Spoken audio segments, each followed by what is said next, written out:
service. That may not matter to you. That's a policy decision that this board would have to undertake. And then the citizens would have to get involved and actually vote to create the district, much like they did the Fire Protection District. Very similar in governance, very similar in how it's created.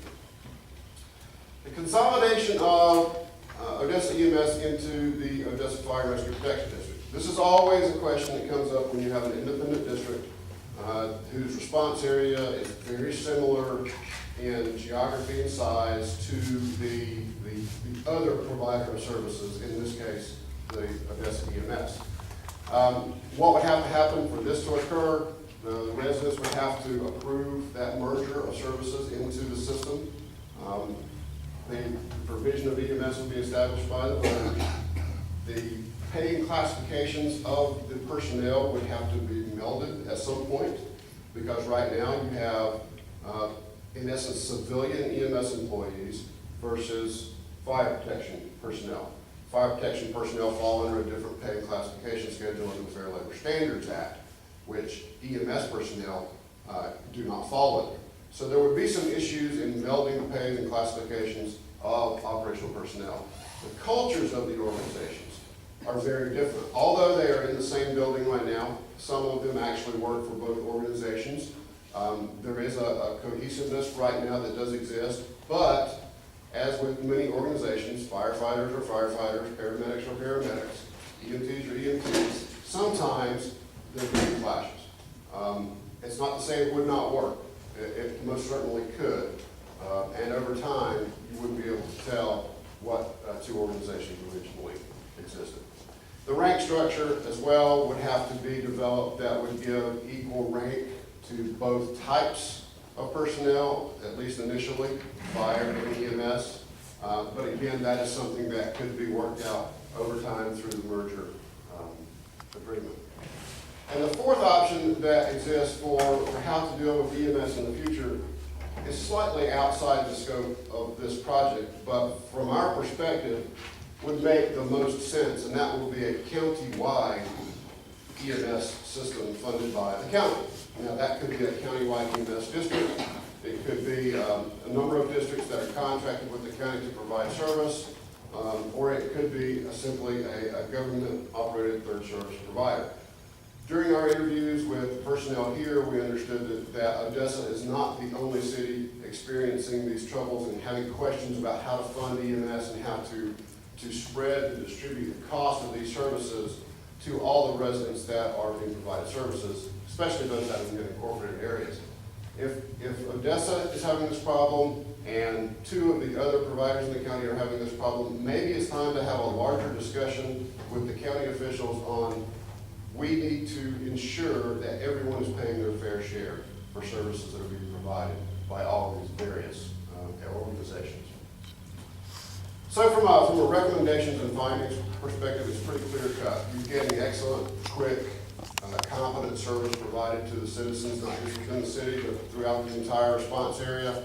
From our perspective, the prioritized recommendations would be first, priority one, or the best option would be to create the independent ambulance district or EMS district, spreads the funding out to all the properties that are receiving those services.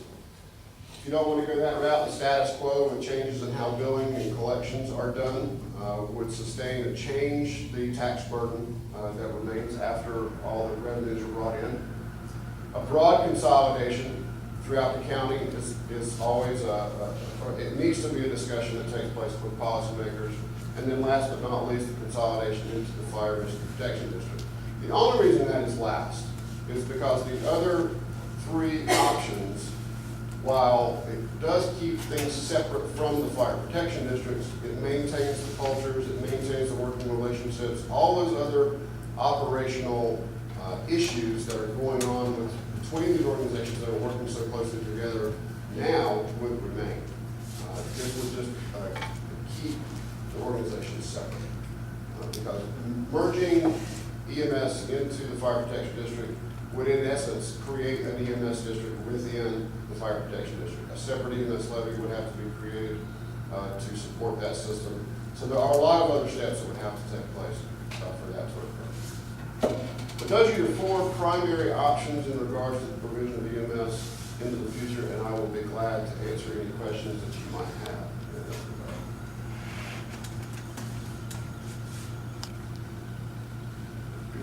Just feel free to. In making your recommendation of creation of an independent EMS district as the first preference, did you, or is it included the fact that that EMS district does not have any brick and mortar of its own? Is that in here that you're going to need a home? The model that we built and determined what the levy would be considered that operationally it would not change. They would remain within the fire rescue protection district. You're right, you're exactly right. If that relationship changed, then there would have to be a brick and mortar facility which would impact the estimated tax rate that would be required to support you. So that is not included. That is not included in that levy rate, no sir.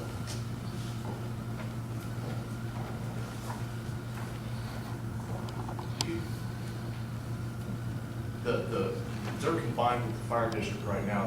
That's temporary housing.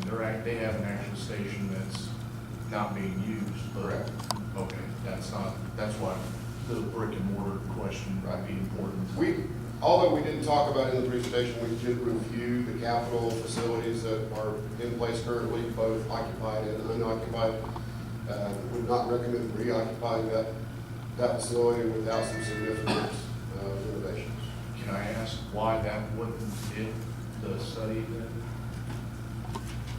You said you reviewed both occupied and unoccupied, and you said that you would not recommend going. Based on its current condition, we did not include it because it was not being utilized. We were looking at the system as it stood at the time of the review. Okay.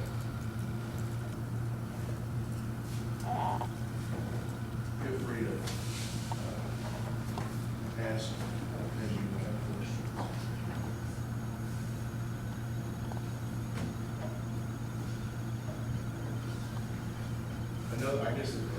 Another question I had was, what aspects of the fire district did you guys review? Because as far as the impact on their budget, I know you looked at command and rank structure and things like that. Did you do any analysis on their budget and options as far as what taking over EMS would do? We didn't specifically look at the fire department's budget, other than what their existing capacity was in regards to levy. We had some discussions with the fire department personnel, their administration, their board about what their ideas would be for a merged organization and what their capabilities would be in regards to the tax levy. And we understood that if that were to occur, the same amount of money would need to be spent within the fire department as it would if it were an independent organization, under the caveat today that the relationship now continues and they're housed in the same facility.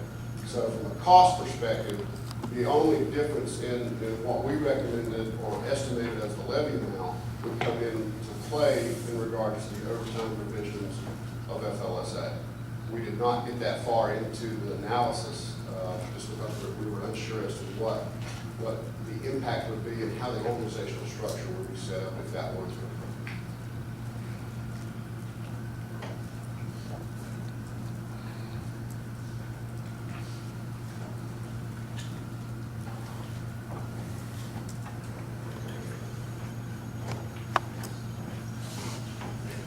Any other questions? I've got a couple more, but I don't want to rapid fire.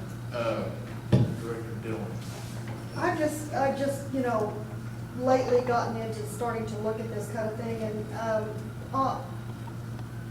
I probably just don't understand the difference in figures or something, but you talked about the tax levy of $1.03 per $100 of assessed valuation. And my understanding has been that the first year that an ambulance district is started, they can only ask for, I believe it's 30 cents per assessed. Is that correct, or am I Well, We're there is some looking at different confusion on that, and based on the discussions that you and I both had with the OEMS personnel, I believe it was your contact at the state EMS office or regional EMS office. The $3 would be, would represent full coverage of the EMS budget. Oh. It did not take into account revenues generated. Once the revenues are pulled out, you're left with that $200,000 tax burden. That would equate to the 27 cents per 100 valuation. Okay, I got you. Thanks. Sure. As far as the going, the status quo option with the canceled billing and collections, is that different than the, you talked about outsourcing billing, which we currently do billing in-house, right? Correct. But collections are outsourced, right? They are, John Holmes started that, what, Marcella, like a year and a half ago, maybe? We had gone to a couple of other agencies previously, ACI was one of them, but just lately we went to, Tech Collect, and they've done a better job. So we have outsourced the collection process. On delinquent accounts. Okay, so when you talk about collections, you're not talking about delinquent accounts, you're talking about just, am I Well, misunderstanding what? no, I think you have it correct. Collections is sending the bill, the original bill, collecting on that. Delinquent accounts at 180 days or whatever that predetermined time is, would then go to collections. And they are using a collection service to do some of that, but there's nothing done internally from a city Gotcha, perspective. okay. That's, when I think collections, I just automatically think delinquent accounts, which I understand flawed thinking. That's why I was, needs some clarification.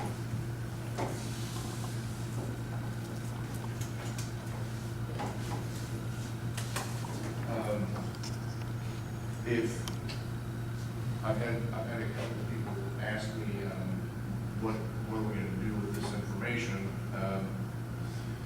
Again, it's up to this board, as far as how you want to proceed. I don't think, certainly right now, is probably the best time to really get into deep conversations about what we're gonna do with EMS. If it's something that you wanted to continue to review this information, and have I would recommend having a specific work session to discuss the future of EMS, and if that's even the right one to go, possibly looking at, outsourcing billing and just going over the options. If that's what you wanted to do, then I would recommend we have a separate work session to review these options and discuss them and see which one we think would best suit our needs. I think that there's certainly there's options on the table. I think that I agree that I think all of them are feasible in some aspects. It's just a matter of what you guys are wanting to see happen. We don't have to set that meeting tonight. We can certainly do that on down the road, but I just wanted to throw a motion. I don't think so. I can call just a special session regarding this if that's what we want to do. We can bring it up at another meeting, and if you guys are ready to go forward with it, and set a date then, if that's what you want to do. But I don't think we need a specific motion tonight. I'll be honest with you, I didn't really see where this didn't give me a whole lot of information that I don't think that we already had, unfortunately. I think that there was a lot of repeated information in here, and I think that there was a lot of information that I think we probably could have just lined out ourselves. But that's not saying the whole thing was like that. There definitely is some issues that were brought up that were pointed out that I thought were beneficial. I've seen some of the work that you guys have done in the past for other departments, and I guess I was expecting something a little more thorough than what we got. So I'm a little disappointed from that aspect of it, but I think there is enough information in here to give us something to think about as far as moving forward. And so I do appreciate the work that you did do, appreciate you coming down and making the presentation. So with that, I will, if there's any other questions or comments that you guys want to discuss, or ideas as far as how you want to proceed, or any questions for Mr. Green, if not, then we will move on to our next agenda item. Would you care to venture a guess what that brick and mortar would do, the need for brick and mortar would do to that levy requirement? Because I have no idea what it costs to build an It would really depend largely on the design, the size, and functionality of the facility, and whether or not you wanted to renovate the old facility versus building a new one. The old facility is in close enough proximity to the fire protection district to where the response performance would not be impacted significantly. But it would really depend on the scale of the building. We've seen some operational, functional EMS structures, 2-bay buildings or even 3-bay buildings with like the designs that were talked about earlier with masonry on the front and the top 2/3 corrugated metal with steel roofs for $300,000 to $400,000. We've also seen structures that are several million for the same square footage. So it really depends on the style and design and functionality.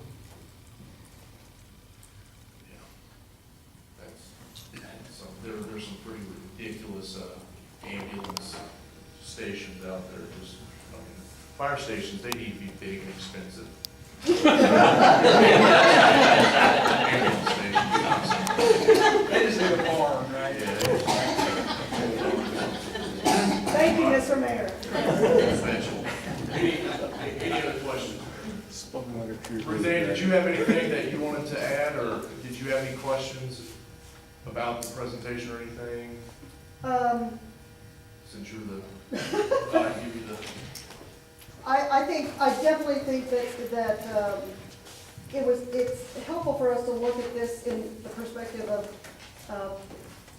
I think where the city has looked at wanting to go, and I think in the interim until you decide I guess status quo and enhanced billing would definitely be the best option quickly, and then to take a look and see how you want to proceed.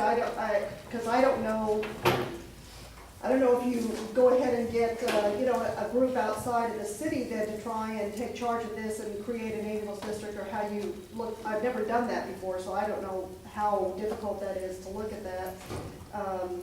As far as that goes, we all certainly understand that a good portion of our service area is not helping pay for this service, and that would certainly be helpful as far as that goes. We have a really good relationship with the fire department, and so the situation that we have right now is working very well. I know that's not something the city wants to necessarily continue long term. I do think as far as the brick and mortar structure, Freddie Wells has talked to me that there is an option out there for a possible grant on a structure for an EMS building. The only thing that I guess would like to see in this study is maybe exact numbers, but I'm sure we can sit and figure that out as far as if we have a tax levy at the highest amount, it passes, and we still have collections and that kind of thing, what we can come up with and how it would fund it, so. And I would say too, that there's, some of that stuff, some of the status quo stuff, regardless of what the long term is decided, that there are some changes that there are some issues that have been pointed out, that there are some things that we can change even in the interim. I think that we should still look at enhanced billing, even if in the future they go to, you know, an EMS district or the fire district or whatever, I think that we should still look at options to improve the service that we currently have, so, but. If we do, I mean, if we would look at the enhanced services or whatever, just like everything else, I mean, I'd wanna see return on investment. I mean, what it costs to to use a service like that, and what return are we gonna get any different than what we're getting now, is what I would like to see. I mean, if we would have a different meeting or whatever. But I think, and I also think that for the good of the whole county, I mean, to me, it seems like with all the other towns that are around in the same shape with us, I mean, it seems like to me the most feasible option is for the county to get involved and make a county district. Would look like it's something that's good for all of the communities around, rather than us just taking it on ourselves.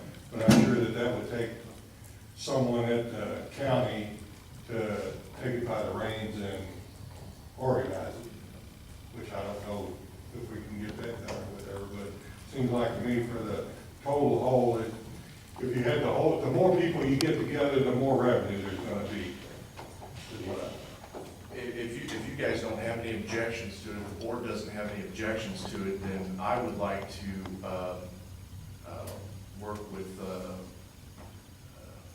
city administrator and Ruth Ann and sometime in the future, set up a work session where we can look at these options probably in a month or two or 3 months, just to see. I mean, we've got a lot of stuff going on also, but just so we can sit down and specifically talk about that and shoot you guys some dates and see what works and meet specifically talk about this. If you guys don't have any objections to that, I think that'd be so we can take time and discuss this. Did you have any questions or anything? No, I think that's, yeah, that's a good. All right, well, if there's nothing else, then thank you again, sir, we appreciate it. And we will move on to the city administrator. And I'll do an abbreviation here. I've continued to work with the EDC, with planning and zoning, attending those meetings. Attended the Chamber of Commerce meeting that was a site of the school address. And Dr. Brinkley did a great job addressing our 7 schools. Still looking at the projects that we have before us. Ms. McCoy, Chief Newhouse, and I attended the Missouri Municipal League Central Regional Meeting concerning the legislative wrap-up, and that was a good meeting.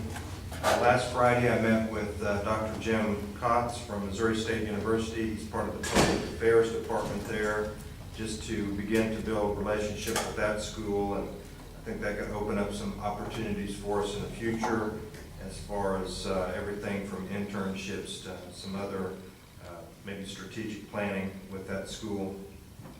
Also, I served as the Master of Ceremony for the Strut the Mutt, but obviously I didn't do a real good job. Then I just want to say one more thing. I want to echo this. I had it down on my report, echo this. The mayor spoke about this earlier. During the heavy rains, the Public Works Department has responded to a lot of calls late at night, and they've done a great job. And so I appreciate our Public Works employees. I appreciate all of our city employees, that they have really gone beyond the call of duty here during this heavy rain season. So that's my report. All right. Any questions for Mr. Airy? All right, seeing none, I will entertain a motion to adjourn. Move we adjourn. Have a motion. Second. Have a motion and a second to adjourn. All in favor? We are adjourned. Thank you.